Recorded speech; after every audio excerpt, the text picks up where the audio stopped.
Totoo nga bang pwede ka pa rin magka-bad breath kahit nagtutoothbrush ka naman? Tara, let's prove it! Bago maniwala sa mga claim-claim na yan, patunayan na yan sa Let's Prove It! Confident ka bang makipag-usap at gumiti sa ibang tao? O baka naman nahihiya ka dahil feeling mo may bad breath ka kahit nagtutoothbrush ka naman? Posible nga bang magka-bad breath kahit regular ka namang nagsisipilyo? Tara, let's prove it!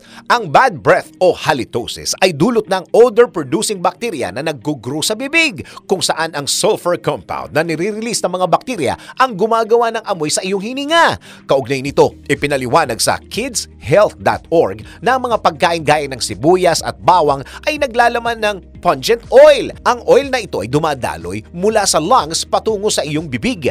Gaya din ng bisyo ng paninigarilyo, kaya pareho itong nagdudulot ng bad breath. Dagdag pa sa medical news today na ang crash diets ay nakakapagdulot din ng bad breath dahil nagbe-breakdown ito ng fats na nagpuproduce ng chemical na tinatawag na ketones. At ang ketones na ito ay may strong aroma.